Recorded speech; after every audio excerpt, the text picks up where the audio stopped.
Hi everybody, thank you so much for coming. It's lovely to see a packed house. I'm really delighted to be here tonight in conversation with Alex. I'm gonna read some from the bio and then say a few things, and it will be brief. So Alexander Keefe writes about art, media, aesthetics in the U.S. and South Asia, and for me particularly of interest is how certain forms migrated and were embraced or discarded from South Asia to the U.S. And I came upon his article Aleph Null about Sridhar Bapat, which he'll be presenting on Friday at the Kitchen a couple of years ago, actually, by chance, and it really moved me. And it was well before I knew I was doing an exhibition in that space, but it really typifies how certain works might have a fleeting moment, but then not necessarily have the receiving structures or the kind of structural legibility that is required in the US for these things to flourish and thrive, and often become like stones in a pond. So it's really amazing to read this kind of methodology of archival retrieval and see that in fact we were always here. So that I'll just let you go on from here. So Alex has written lots of amazing things you can see online. He's a Creative Capital grantee, and this particular lecture, which is an illustrated lecture, is going to be published by HKW in an issue of Parapolitics. That's right. It's for this Parapolitics exhibition catalog. Okay, Parapolitics. Yeah, which is coming out, I think, this fall or winter. Thank you. Fantastic. Thank you, and thank you, Jean. And thank you, everybody, for coming, and thank you for hosting me, Asia Art Archives. This is amazing, and I'm really excited to present this research. This has absolutely almost nothing to do with it. Actually, this is a 1947, before I begin, this is really kind of a media studies talk, is what I realized earlier, to my chagrin, because, obviously. But rather than an Indian dance talk. But one thing I want to point out in light of that is that this is a 1947 film of the Indian dancer Ram Gopal and his company in the Victoria and Albert Museum in London. And it's a silent film. I'm not turning any music off. A couple things to note is that one is that it's in a museum. I mean, this is a common trope in terms of filmic and photographic presentations of dance in the early 20th century. Actually, the popularization of modern dance has as much to do with still photography as it does with live performance. And this is one of the weird ways that the history of photography and the history of dance in the United States and elsewhere, especially Western Europe, intersect, and the way that the history of dance in the 20th century and the history of media intersect in really meaningful ways. So filmed and still photography presentations of modern dance from India and elsewhere, Isadora Duncan and others, were extremely important to the spread of dance. And this is obviously beautiful to look at. What we're going to be looking at is not so beautiful to look at. It's early television. And there's a reason why, this is why I wanted to preface my talk by saying this. What I'm going to show is from the first 10 years or so of mass broadcast television in the United States. And at that time, essentially, the difference between this is a film made on celluloid. I'm sure you're all familiar with that. What people saw when they tuned into television in the early 1950s was generally an electron beam going across like our TV raster. And in fact, it was connected to a live studio, usually in New York, where real people were doing real things at that time. And in fact, so almost all early television of the first, say, 10 years of broadcast television is performed live in front of cameras, based on the sort of radio model that was all based here in New York, so on tiny little stages here in New York. If they wanted to record them, they had to resort to a technology called the kinescope, which I'm going to show you in a minute. And if you've seen early network television like I Love Lucy, well, I Love Lucy is unique because Lucille Ball sort of leveraged her radio fame into a demand to make a filmed TV show. So I Love Lucy was put on film, which is why it can be rebroadcast again and again. The vast majority of early television was not put on film. It was extremely expensive to do so, and it wasn't even kinescoped, which was the name for this primitive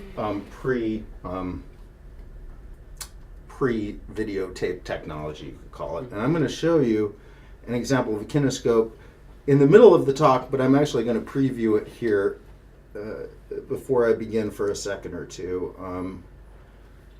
Take off my glasses. And this is a horrible flash video that may or may not work, and I may have to reload it. Forgive me. All right, this seems to be working, actually. And this is why I do this before my talk. I think I have to reload it. Sorry. This is the one part of my talk. It depends on the internet and a flash video from India that actually is from the this memorial thing they did there a few years ago. Okay, why does this not work here?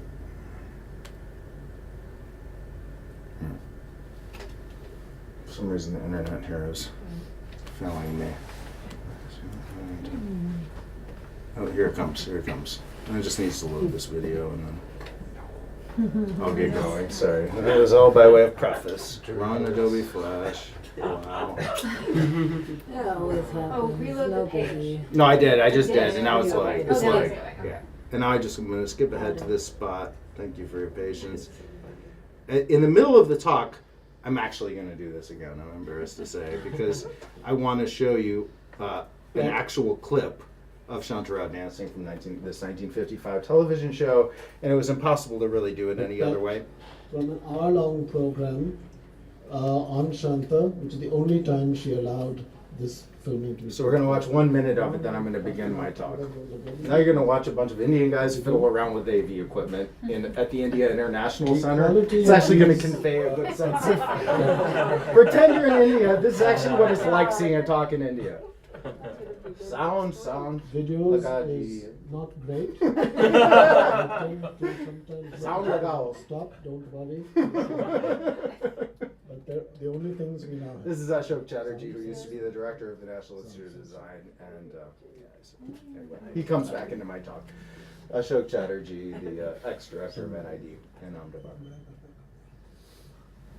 We're going to watch a minute of this. Sound. So this is a kinescope of a show called This is Omnibus. 1955 from the Museum of Modern Art in New York. Sound? Sound?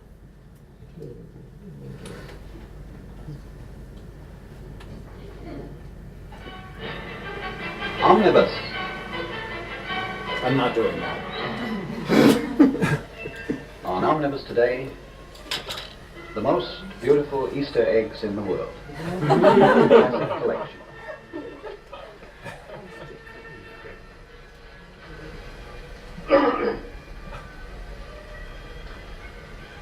From India, music and dance with Ali Akbar Khan and Shanta Rao, introduced by Yehudi Menuhin.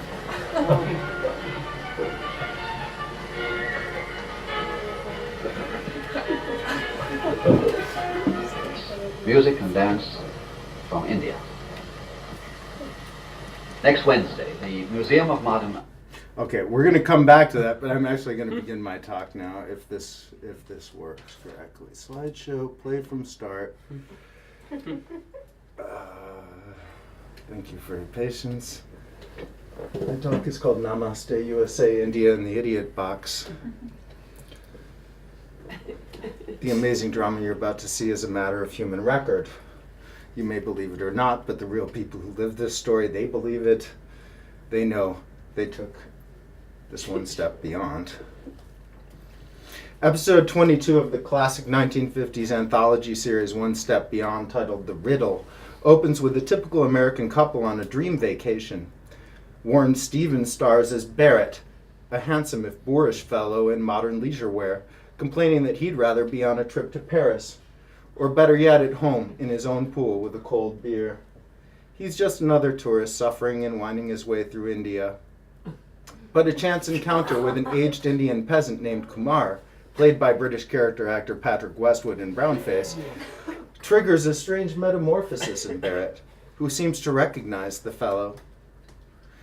Finally chasing him off the train in the middle of nowhere, inexplicably howling in Hollywood Hindi, "Kumar!" The episode ends with Barrett breaking into the terrified man's home, only to find him waiting there with a well-oiled shotgun. We learn what's what as Barrett lies dying. An Indian constable has the case cracked. It all started with a homicide back in 1924, the constable's first and a nasty one.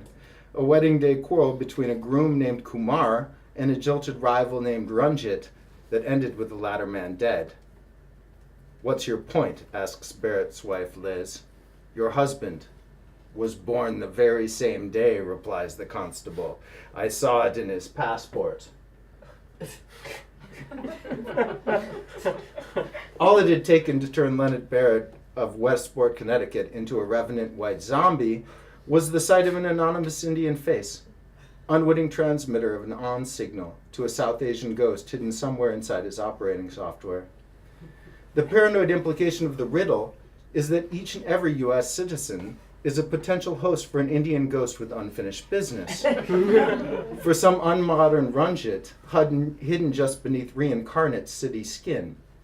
Call that place where they meet India, or call it TV, or call it India as squeezed into and onto the cathode ray tubes and idiot boxes of a million hungry-eyed Americans, or just call it what it is, some new white hell, some other Twilight Zone.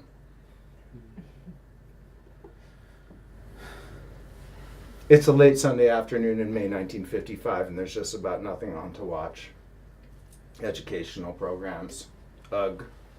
So you flip to CBS, which comes in pretty good if you fiddle with the antenna, to a show called Adventure. And suddenly there she is. An Indian dancer, her dark eyes enormous with lampblack, gazes down in concentration. Her body is still as a coiled spring. As the lights rise, she's in motion, rotating her jeweled body up through a smooth arc, traced by a thick braid of hair bound with black and white flowers. For a moment, those eyes roll back as if in ecstasy. Then, completing the sequence, she bows and brings her hands forward. It's the sort of gesture you make encountering a god or a stranger.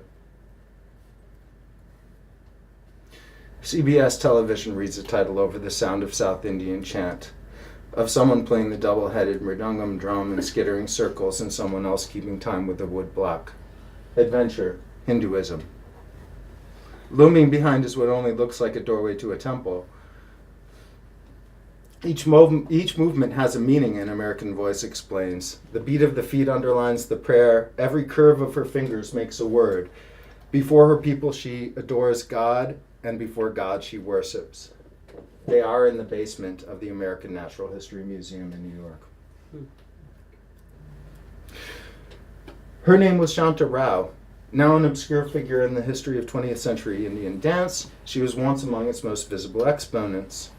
Born in 1930 to a politically and artistically active Saraswat Brahmin family from Mangalore and raised in Bombay, Rao had been well positioned to take advantage of reform movements within India's highly politicized dance community.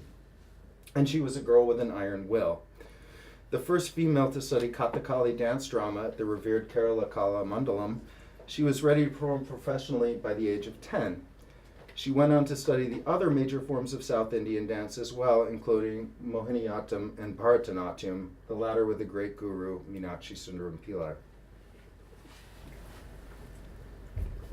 That her Bharatanatyam debut in 1944 had been at the Madras Museum was simply a sign of the times. There would be many more dances in museums for Shanta Rao. More world, or what passed for it, for a headstrong 14-year-old girl on the cusp of India's independence. First, tours to faraway places like Calcutta, then even further afield, beginning with China in 1953 as part of an Indian cultural delegation led by Prime Minister Jawaharlal Nehru's sister, the politician Vijaya Lakshmi Pandit. But the actual dancing was only a small part of it. Too small, really. There were the arrangements to consider. The fingerprinting and background checks by foreign governments, The bland talking points, the cross-cultural misunderstandings, micro and macro, the minor humiliations and annoyances of travel, not to mention interminable posing for photographs. Stéphane Mallarmé once famously observed that a woman dancing is not a woman and she is not dancing. An Indian woman dancing on the post-war cultural exchange circuit was a high-pressure media event, an advertisement for India, a glyph of the new state, a design object in simulcast, powered by sweat, ego, and tears, and wrapped in a respectable sari.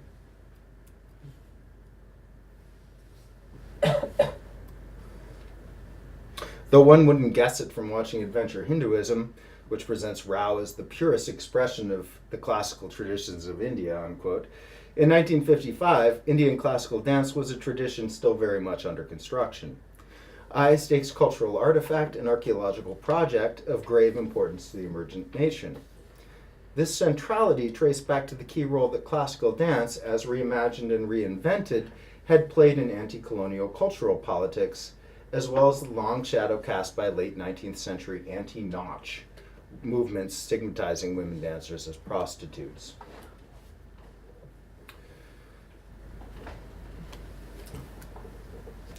Bharatanatyam, as perhaps the most important of these reinvented dance forms, had come to assume an immense signifying power.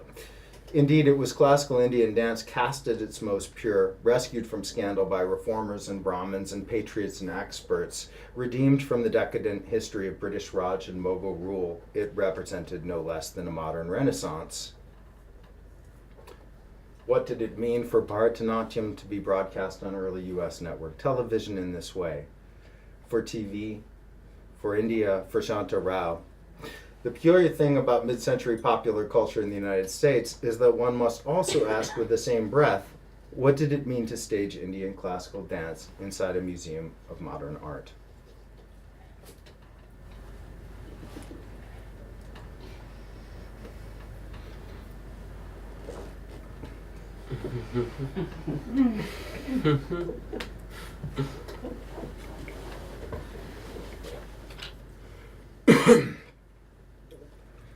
Once, almost all TV shows were quote-unquote live. Art museums? Less so, some felt. And it rankled. If only there was some way to tap into that crackling energy, even hop aboard it somehow. Take MoMA. Ever felt like you met someone before? Someone you couldn't possibly have ever met, but still. For René d'Arnoncourt, director of the Museum of Modern Art in New York, it happened at a museum back in Austria, when as a young man he first saw something called primitive art. He would later describe the sensation as one of affinity, writing, "The problem of understanding the affinities between works of art is not unlike that of understanding the affinities between people. All of us are familiar with the experience of meeting persons who remind us strongly of someone we have met before. Uncanny encounters and culture-crossing affinity experiences like these had animated d'Arnoncourt's vision for MoMA ever since his first contribution there, a landmark exhibition of Native American art he co-guest curated in 1941 that attracted record numbers. There were, quote, 1,000 things to see, according to MoMA's press release, including a specially commissioned 30-foot totem pole installed at the museum's entrance, carved by John Wallace, quote, a Haida Indian of Prince of Wales Island, Alaska. According to MoMA's press release, Wallace, whose Indian name is unpronounceable and unspellable, was born in the 1860s.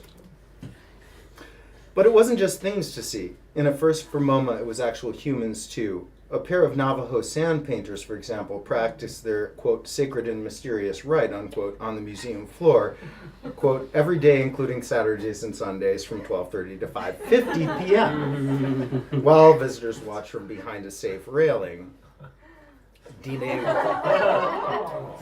Eleanor Roosevelt. Dine Weaver and Mary Peshlakai worked on a loom alongside silversmith Tom Catanay. Elsewhere, costume, quote-unquote, ceremonial dancers performed for spectators, including regular busloads of school children primed by cowboys and Indians pop culture at its rootin' tootin' peak. I want to add here on a side note that Benjamin Spock's son made a highly publicized visit to this exhibition in 1955. He, of course, Dr. Spock, who was like the first big popularizer of child rearing techniques. So there was a very well publicized visit of Benjamin Spock's child to the Native American art exhibition, and it was part of the. Anyway, that's why I didn't include it in the paper. It was all a sign of what was to come. Under Darn and Court's direction, the MoMA of 1940s and 50s began to operate like an affinity engine, a vast vitrine for grouping the disparate, the non-modern inside the modern, the nakedly commercial amid the artistic, living dancers next to luminous dead loot in a wondrous globe-spinning, time-tripping blur. Can you say that sentence again? That was fabulous, and it's still true. One more time, please. A vast vitrine for grouping the disparate, the non-modern inside the modern, the nakedly commercial amid the artistic, the living dancers next to luminous dead loot in a wondrous globe-spinning, time-traveling blur.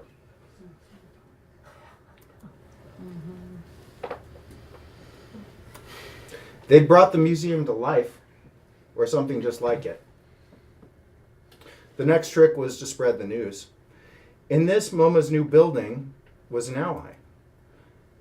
A glass-walled, media-friendly, flexible use space that more resembled a modern studio than a mausoleum or palatial European archive. In 1939, the year the building opened, MoMA became the first museum in the United States to present itself in a television program. Early adopting NBC viewers could tune in to see a fuzzy live broadcast of then-director Alfred H. Barr Jr. discussing Constantine Brancusi's bird in flight with the museum's new president, Nelson Rockefeller. By the late 1940s, when television began to enter American homes, MoMA was among its most enthusiastic players in the field, with CBS President William S. Paley on its board of directors, and the museum or its representatives appearing on television in some capacity almost every week. In the early 1950s, with a grant from the Rockefeller Brothers Fund, MoMA began producing its own experimental telefilms targeting the predominantly female home viewer with snappy programs that presented art in the language of entertainment, especially through televisual conventions of liveness and women's genres, part of a more long-term democratic mission. The MoMA of the mid-1950s had become a televised museum. A skeletal set versatile enough to play home to sitcoms, experiments in distance learning, outre telefilms, and hoity-toity kicks. Its shows arrived pre-programmed with hot lights and TV cameras. Think of it as an extremely expensive immersive entertainment console. Now press the button marked India, out come fabrics in every hue, cue the music, in comes a dancer, lights, camera. Art in New York City is going to open an exhibition that's called Textiles and Ornamental Arts of India. It will show fabrics and folk sculpture, and they will perform music and they will dance. They will dance. Now, the government of India and the museum and Omnibus have combined to bring to this country two very distinguished artists and their accompanists. And I'm not going to introduce them. I'm going to turn you over to a man who has a passionate understanding of their music and their art, and whom you all know as Yehudi Menuhin. Ever since my first visit to India some 3 years ago, I've dreamt of the day when I could introduce my friends and my distinguished colleagues to this country, for their music and their dance is something which I'm sure will inspire us all. This is Miss Shanta Rao, one of the leading exponents of the classical dance in India. Mr. Netappa, who plays the southern drum, which sounded at both ends, treble and bass. And Miss Basanti Rao, who taps these two pieces of wood in an implacable rhythm which serves as the background, that's right, to the chant sung by Mr. Venkataram. And he also uses these cymbals to accentuate the rhythm. Live television, 1955. And then I'm very pleased and proud to present India's greatest sarod player, Mr. Ali Akbar Khan. This ancient instrument boasts 25 strings. 10 are already quite impressive to a violinist. And these 10 serve to carry the melody, whereas the other 15 are plucked, the 10 are plucked, the other 15 are serve to maintain the resonance of the instrument. This is our brilliant drummer, Mr. Shanta Rao, who plays the northern version of the tabla, or drums. This is the treble, and the other drum is the bass. And we come to the indispensable instrument of all Indian music, the anonymous tampura, or drone, which maintains the pitch, provides the bass for the melody, and in fact creates a kind of hypnotic mood which seems to liberate. Miss Shanta Rao will dance a ritual invocation called Alaripu.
Shanta Rao and her accompanist performed twice on live U.S. network television in 1955, and twice in public performances at MoMA itself, in conjunction with an exhibition billed as, quote, the most extensive exhibit of Indian textiles ever held in this country, filling MoMA's first floor and sharing the museum with Edward Steichen's record-breaking exhibition, The Family of Man. Textiles and Ornamental Arts of India was conceived by Edgar Kaufman Jr. and followed a template similar to Kaufman's annual Good Design Prize exhibition. featuring contemporary Indian fabrics, wholesale enquiries welcome, on display in a fanciful mock bazaar designed by Alexander Gerard, with vintage textile masterpieces borrowed from collections like the Calico Museum in Ahmedabad, as well as treasures, antique jewelry and eye-catching miscellanea, most of it on loan from London's V&A, where the India section was under renovation at the time.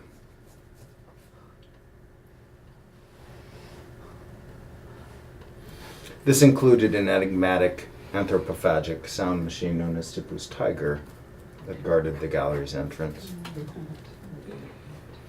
The exhibition designer Alexander Gerard was on loan from the Herman Miller Company, where he worked alongside Charles Ames, whom he invited out to New York along with his wife and partner Ray Ames to help install the exhibition.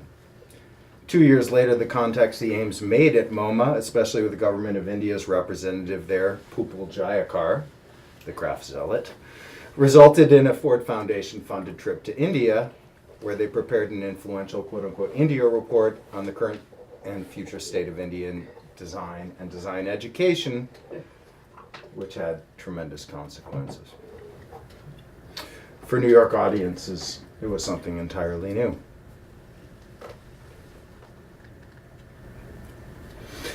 But it was the exhibition's Living Arts of India program, with performances by Shanta Rao and Ustad Ali Akbar Khan, that attracted most attention and left its most enduring milestones, including the debut screening of Satyajit Ray's Pater Panchali, completed with MoMA funds and rushed to the museum in the nick of time via Pan Am jet.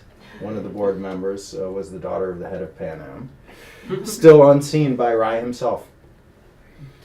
It is a testament to MoMA's atmospherically pervasive effet de réel that many audience members left the theater certain they'd seen a documentary. Rao's performances were introduced by Stella Kramrisch, who had only recently been named to her position as curator of Indian art at the Philadelphia Museum of Art. The text of her introduction does not survive, but a sense of it may be gleaned from the opening sentences of her first important monograph, The Art of India, published that very same year of 1955. And here you see she writes, this is the opening sentence of the book. An ancient Indian treatise says that art conduces to fulfilling the aims of life, whose ultimate aim is release. And this is such an echo of John Cage. The compendium opens with a conversation between a king and sage. The king desires to learn the whole meaning of art, but is told that he must first know the theory of dancing. So one can imagine Stella Kramrisch's introductions of Shanta Rao at MoMA that spring of 1955 is kind of starting along the same lines, I'm guessing. Meanwhile, behind the scenes, Ustad Ali Akbar Khan performed a private concert for museum patrons one evening in the Rockefeller's Philip C. Johnson designed guest house, which is the Glass House. Upon its release by Angel Records later that year, a recording of this performance became the first long-playing record of Indian classical music to reach U.S. consumer markets. And I should say that this record is how I got into this project, and it's partly due to a curator named Shania Javeri, who invited me to write on the introduction of Indian classical music's influence on post-war U.S. art. And I knew that I had to go back to the consumer market and the LP market rather than just this abstract, nebulous idea, what is Indian music? I was like, I want documents, I want to see the stuff. And that's how I got into this show, and that's how I got into this story. I kept running into the story of the dancer and being like, I would rather write about her. And then I did. So upon its release by Angel Records, again in 1955, later that year, a recording of this performance at the Philip C. Johnson Guest House became the first LP of Indian classical music to reach U.S. consumer markets. On the eve of the exhibition's opening, April 10th, Shanta Rao and Ali Akbar Khan performed together on CBS's highbrow arts and culture showpiece Omnibus with celebrity violinist and incorrigible Indophile Yehudi Menuhin playing interpreter for what amounted to the post-war generation's first chance to hear words like raga and tabla, to hear a sarod and witness, quote, classical Indian dance, to be asked to consider what all this might mean within the context of the United States. This question, as silly as it may seem, was in fact paramount. Rao's visit, co-sponsored by CBS, Ford Foundation, MoMA's Junior Council, and the government of India, coincided with a general major uptick in international cultural exchange activity. That year, Ike Eisenhower had taken away from his summit with Nikita Khrushchev in Geneva the importance of cultural exchange as a tool for advancing U.S. economic and political goals, remarking afterward that, quote, "the subject that took most of my attention was the possibility of increased visits overseas by citizens of one country into the territory of the other nation." Even George F. Kennan, architect of the U.S. policy of Soviet containment, had evolved into an advocate for, quote, "maximum cultural exchange," unquote, going so far as to write that in a country like the U.S., quote, "the impact of foreign cultural values is needed just as rain is by the desert, and needed for our sakes alone, for our development as individuals and as a nation, lest we fall into complacency, sterility, and emotional decay, lest we lose our sense of the capabilities of the human spirit, and with it, much of our sensitivity to the possible meaning and wonder of life itself. A woman dancing is not a woman dancing, but a visiting wonder worker, a civilizational spirit healer, a time-traveling rainmaker. Kukulkan and Kali Yup. Ever feel like you're seeing something that couldn't possibly be real? Right. That was Jack Macy's specialty. Jack Macy put Shanta Rao on TV in India in the fall of 1955, 20 years before there was TV in India. But her televised appearances in Delhi broadcast to no one. No one except tour groups of Indian fairgoers who watched her live from behind glass walls, minded by polyglot engineering students wearing matching radioactive orange coveralls. A full-size nuclear reactor modeled after the X-10 in Oak Ridge, Tennessee would be the audience's next stop. Then a Magic Hands Waldo unit with a pretty lady at the controls. It was all just a mock-up, thankfully. But you gotta start somewhere. And somewhere sometimes is a simulation. Just ask Jack. Jack Macy spent the Second World War in the 23rd Headquarters Special Troops, also known as the Ghost Army, baffling the Allies' enemies using sophisticated multimedia simulations. False radio signals baited enemy recon planes, which would fly over and report seeing an armored division of M4 Sherman tanks waiting to move, with men in planes standing by, all in fact hyper-realistic inflatable decoys. Half-tracks mounted with 500-pound speakers broadcast multi-track recordings drawn from a library of military sound effects, custom recorded and mixed from 16-inch vinyl onto wire and sent to the front. First use of that technology. By the end of the conflict, the Ghost Army had staged over 20 such battlefield deceptions in what they dubbed a traveling road show, the full details of which remain classified. After the war, Macy attended Yale on the GI Bill, and then in 1950 accepted an invitation to join the U.S. Information Service as an exhibitions officer, destination New Delhi. 5 years later, he got his big assignment. That autumn, the city would play host to something called the Indian Industries Fair. The Soviet Union and its satellite nations would be there in force. Macy's job was to build a United States pavilion and win. He was given Eisenhower's 1953 Atoms for Peace speech as a theme, a budget of $250,000, which quickly ballooned, a 2.5-acre site on festival grounds, and the talents of an experienced industrial designer and ex-military intelligence officer named John Vassos, who was on loan from the Radio Corporation of America, or RCA. Vassos' specialty was high-end television. For the 1939 World's Fair in New York, he had designed an eye-grabbing set made from see-through lucite, as well as RCA's first commercially available models, the cabinets. But his designs extended to the production equipment itself, including RCA's first color camera, even to the displays in which its products were introduced to the public.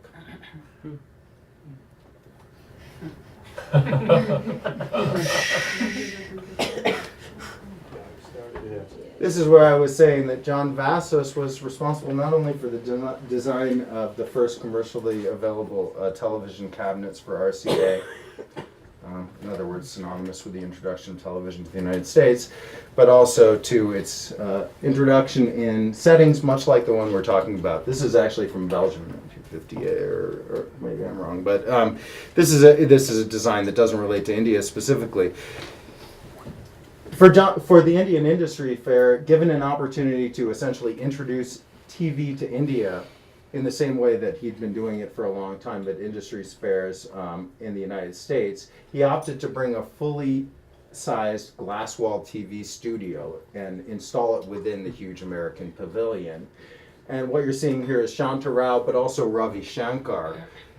What they showed on so essentially imagine a glass-walled TV studio, very modern, with 23-inch color monitors, which at the time was about as dope as a monitor could be. This was at the same time they invented color television. What they showed on those monitors was a mix of this kind of material, live performances that were done in front of studio audiences and kind of broadcast in real time, and pre-recorded entertainment, including popular American children's show, Kukla Fran and Ollie, which was used to sort of introduce color television not only here in the United States but in other countries around the world.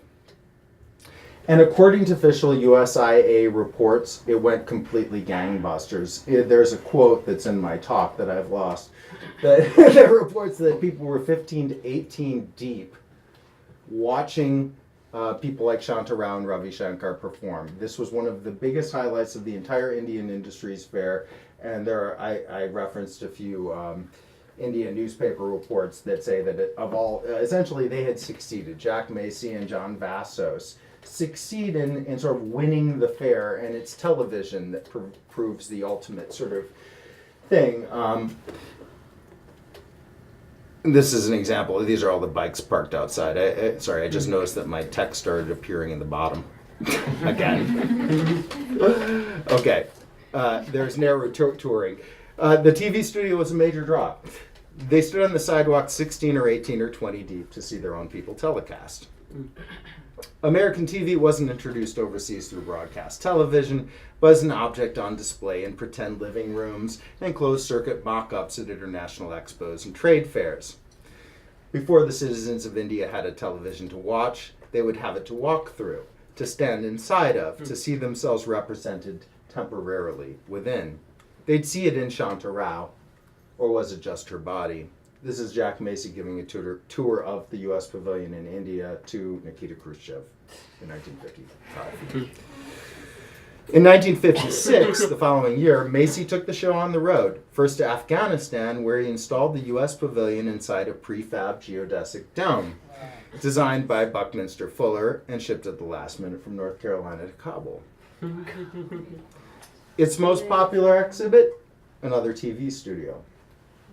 After Delhi, they all had TV studios, including the Macy-designed 1959 American National Exhibition of Moscow, site of Richard Nixon and Nikita Khrushchev's epochal kitchen debate, recorded on color videotape and rebroadcast in both countries.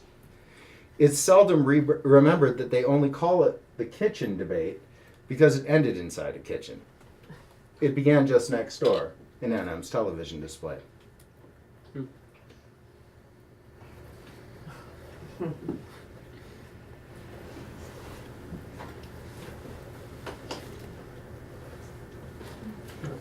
Shanta Rao is back on the road again soon too, leading Kerala's venerated Kalamandalam troupe to the U.S. and Middle East on a state-sponsored tour in 1957, the first of its kind. New York Times dance critic John Martin gave them a lousy review, writing, "It is a delicate task to import an alien art and make its values clear." And except for the star herself, there was little to kindle the imagination.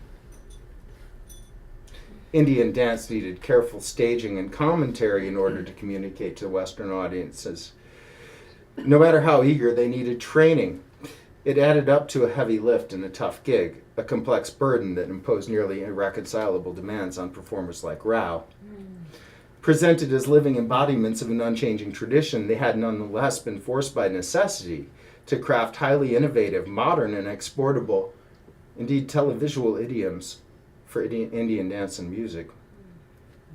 Meanwhile, relationships with government officials back home had to be managed, and life on tour came with its own forms of bureaucracy and suffering. In an otherwise enthusiastic report on cultural exchange prepared for MoMA's International Council in 1956, George F. Kennan criticized poor treatment of foreign artists in the U.S., fingerprinted like common criminals, he writes, and scrutinized for their politics, adding, "We have already created a situation in which the holding of scientific and cultural gatherings in this country has been so difficult that many well-meaning people quail at the thought of initiating them. After all, cultural events are not political livestock exhibits in which we put forward human figures to be admired for the purity of their ideological features." It seems a prescient account of how Shanta Rao came to feel, and eventually, and how she was treated too, on successive visits to the US, Israel, Japan, Nepal, the UK, Germany, elsewhere. A woman dancing is not a woman dancing, but an export item, subject to controls. Famously, quote-unquote, difficult and sensitive to criticism, Rao began withdrawing from the limelight in the 1970s, and by the final decades of her life became something of a recluse. A woman of private means, she lived in an apartment on Brigade Road in Bangalore, making few appearances on stage and dedicating herself to an art center she founded. It was more like a paracosmic research station than a dance school, a combination of painting studio, listening room, performance space, and archive, dedicated to the development of something she called Bhamanricham, a novel ancient future dance form she had debuted on a tour of the United States in 1963 after a 3-year period of intense study at a tantric temple in Andhra Pradesh. Bhamanricham was unclassifiable, of course, and that was a problem. Emerging norms for Indian classical dance, particularly in its most visible styles, Bharatanatyam and Kathak, left little room for such audacity. Musicians visited daily to accompany her dance practice. Otherwise, only a handful of outsiders were allowed into Rao's private world. One was a designer named Ashok Chatterjee, whom you saw earlier, who first saw her perform in Delhi in 1953. "My life changed that evening," he has said. "Not a single day since has passed without some memory of Shanta's art." A few years before her death, Shanta Rao gave her admirer an unusual assignment. He was to determine if any tapes existed of her 1950s TV performances. According to Chatterjee, she had developed, quote, "an absolute phobia of being photographed or filmed," and needed to know whether those records existed. He spent the next 3 years searching, eventually locating and sending her footage of her 1955 appearance on CBS's Omnibus that we saw earlier. When she died at home in Bangalore in December of 2007, she was alone, with a paintbrush in her hand and the package Chatterjee sent her unopened on the floor. Mm-hmm. Thank you.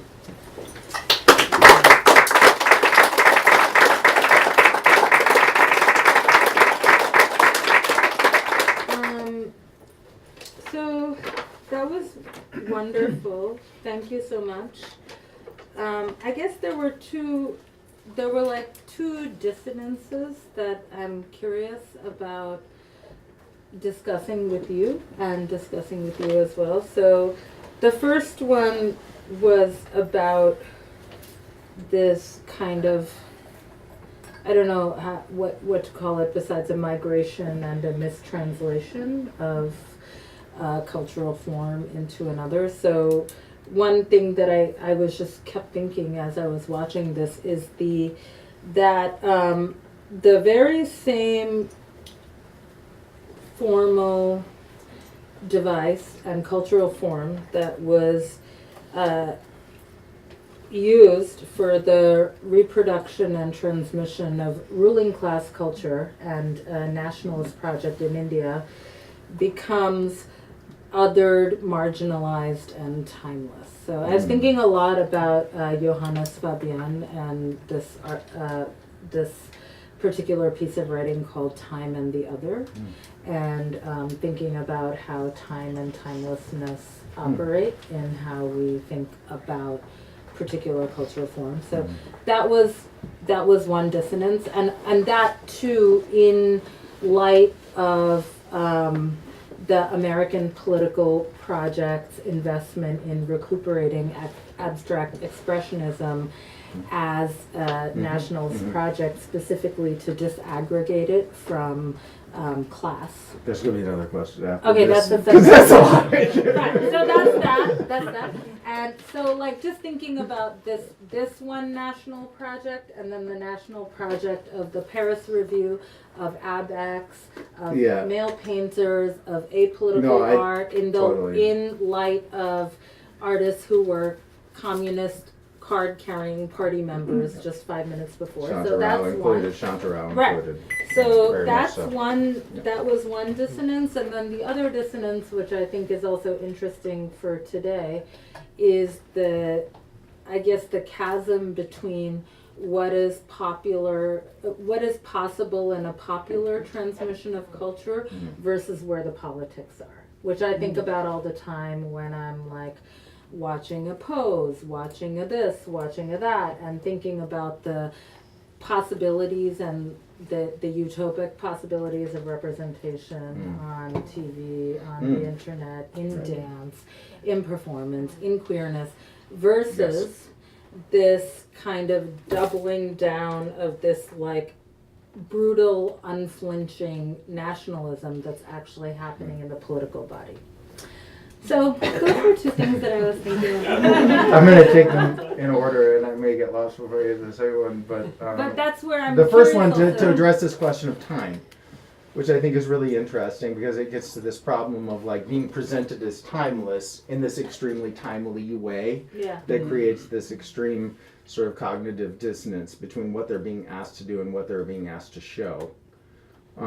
Someone like Shanta Rao, in a sense, is being asked to do something, which is to create this televisual idiom for ostensibly Indian classical dance, this ancient art form, but she's not supposed to show that it's at all new or different from, she's supposed to be a 2,000-year-old temple dancer that's miraculously on American television in 1955. And like formal innovation is just like, you know, there's a way in which, like, of course it strips Indian dance of its politics, its pre-colonial politics, because remember, we're in the post-colonial period, totally. And this is a government of India sponsored like cultural export. This is what the government of India wants to represent. And what they don't want to represent is the messy politics of the complexity of dance all of it. politics of the the colonial period, where you have great debates over what Indian classical dance could mean and where it was located in time and space. Those are obviously not things that they want to show on CBS television, whether that CBS or the government of India or MoMA for that matter. In fact, it's asked to obscure and untime and sort of retime all of those things with this exquisite temporality. It with like jewelry and family of man and what have you. There's a way in which the interiority of Shanta Rao's own affect and performance style, she seems to me a very interior is constantly offset by this American narrating voice, which constantly pushes everything she does to the outside of her body, whether it's in terms of like the meaningness of each gesture, etc. She's turned into a symbolizing and signifying media object. There's a way in which it's all pushed out into the body, but then pushed outside further by this metaphysics of meaning, which says that not only is this a 2,000-year-old dancer you're witnessing live on U.S. television right now, but each thing means something beyond what you're seeing right now, and I'm going to tell you what it means. And also a way to, what I was thinking, like, think about her withdrawal and the darkness as a kind of insistence on opacity, or just a way to deal with this absolute illegibility that was like that. This is what I'm thinking about in terms of what all this particular person who was really striving and Yeah. breaking modes of a particular form was then how that was characterized to an audience who was looking at it as like provincialized, othered, primitive, Gendered, hardly gendered, I mean, hard gendered. all of Because it. remember, this is part of a very gendered MoMA media push as well. But yeah, one of the questions that animated my research and just sort of drove my passion for this project in terms of this was asking myself, I've heard all about Ustad Ali Akbar Khan and Ravi Shankar. I think everybody has. But very few people really have heard of Shanta Rao. And if we turn back to 1955 and see who are the designated intermediaries of this Indian classical quote-unquote tradition for the United States media market and Western media markets more generally, these are the people.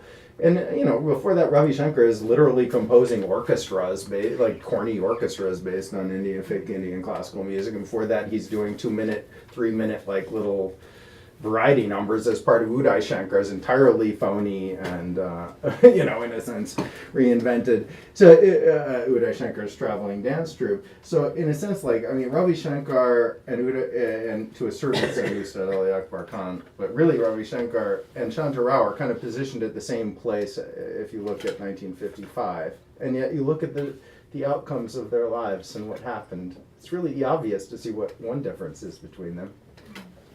Yeah. One was a womanizing, Yeah. whatever. A man who got to become a rock star and died a millionaire, surrounded by fawning admirers, and the other, I don't know. There's the gendered aspect of it comes in hard at some point. Absolutely, and also the other thing that I was thinking about in terms of watching this was the way in which this particular moment was like a brief spark that was ignited and then distinguished and extinguished, and then that makes me think about this kind of, it's a cyclical and while doing the research for this thing. piece, I was struck by, obviously you're looking at something that has real limits that we're talking about right now in terms of the way it's presented. We're talking about the problems of time and stuff. But at the same level, you have to say that MoMA and the government of India and the Ford Foundation, etc., they're trying to do something kind of good, actually, at this point. They're trying to present Shanta Rao as an artist and as a model minority. This is a whole other issue we can get into. What's the difference between Indian classical music in 1955 and mambo or race music? All of it is music being performed by brown people in a U.S. commercial setting, and we can talk about why some is a high art and some is body art or whatever. That's a whole other issue, but yeah. And one other thing, and then I'm going to stop, and I would love to hear what you guys have to say, is that we talked about. The other disjuncture is this performance and then the period of American history in which this happened. So right now I keep reading it and then not reading it because I'm having the same problem. So I'm reading the biography of Agnes Martin, and I'm looking at this interest in Native American culture and Indian culture. They're conflated. And I'm thinking about the fact that all of this all happened during the Asian Exclusion Act, and Indians weren't even allowed in the country. This is what we're talking about once. This is like, such an important context. There were no people. So even, for there example... were no Indians in this country almost at that time. And if they very, were very here, few. they were a tiny underground. percentage. And they were undocumented, and they were in hiding, or they were legacy of some reason. Yeah, like in ridiculously California, there are upper-class and pockets protected. of exceptions. That was the only way. And essentially, there are no Indians in this country at this time. That's almost. that's the rule. I mean, so that's, when they're seeing Shanta Rao, they are seeing an Indian for the first time. The vast majority of the approximately 4 million people watch that. I mean, it's really interesting and significant, and in that way, the other dissonance I was thinking about was going to see the Satyajit Ray films with my parents in 1979 and 1980, and my parents going as people who generally immigrate to this country had reason to leave whereas people who stayed were comfortable. So my parents going as like working middle class people looking at a cinema, and the disjuncture between that and this idea of only like a high art showing in certain spaces, you know, so that disjuncture, which is actually much less than this moment at which actually I think about our moment, because it's like we can't stop actually shooting black people, but in media, in culture, and in politics, there is such a force of representation. So and to be honest, that dissonance is like, it's striking to me, and it's also cyclical. by the late 50s, if you look at televisual discussions of India and Indian culture, by the late 50s, what you'll see is a huge focus on starvation and food aid. Yeah, right. And this is then all until 1955. the This is 70s, before right, 19. yeah. This is actually about the time when the cultural politics around food aid start to sort of ramp up. By 1959, most discussions of India on U.S. televisions relate to overpopulation and food aid, and are essentially neo-eugenics arguments. And it's so for easy to just population shift the control. frame, you know. For it was taking like, control of brown timeless women's bodies. wonder. And this also Yeah. was something that animated my discussion of Shanta Rao when I did the original research, was to know that within 5 years, Indian women's bodies would once again become a mass media object, but in this case a sterilized, Abject, to be yeah. sterilized object, which is nightmarish. Anyway, I'd be happy to take questions from anybody if there are any. Not a question, but just to add into the context of the Oh, please. research. This book which I read years back, which an anthropology professor mentioned, it's called The Sweating Sari by Priya Srinivasan, which mentions again how these dancers from Tamil Nadu were brought, and if I'm not wrong, I think I'm forgetting my years, it was I think late 19th century, where they were presented to the white audience in US, and how what the South Indians considered was aesthetically pleasing was not at all pleasing to the audience. So I think that also becomes a initial juncture, which this becomes a point for the television. You have records. There's a whole prehistory to this 1950s moment that relates to, early 20th century neo-Orientalism. Ruth St. Denis, an obvious, I mean, who is not, and many sort of quasi-Indian dancers of various varieties. And this is an important pretext, but actually in the 50s, with the Nehruvian sort of push into cultural projection, soft power, Indian soft power is what we're talking about, that, they're really anxious to push back against like the sort of like that stuff. So it's this fascinating dialectic that's drawn between like colonial depictions of Indian dancers versus these new improved depictions of Indian dance, where there's a push to make visible the differentiation of the new Indian state, making it visible through this dialectic of like, they used to show it like this, now we know the reality and we're showing it like this, and that sort of makes visible that transition. And how the same form could be used totally differently by two nations. And the interaction between still objects and museums and dancers becomes an extremely important access to this history through the entire 20th century. Because there you see, like someone like Ruth St. Denis, who draws inspiration famously from an Egyptian cigarette wrapper. But I was going to say Isadora Duncan, who more obviously uses ancient Greek vase painting, still images from a museum. She reads those into a choreography that becomes the barefooted dance of modernity, and it becomes like the sort of quintessential signature art of modernism. And it's fascinating that it starts with still images in a museum.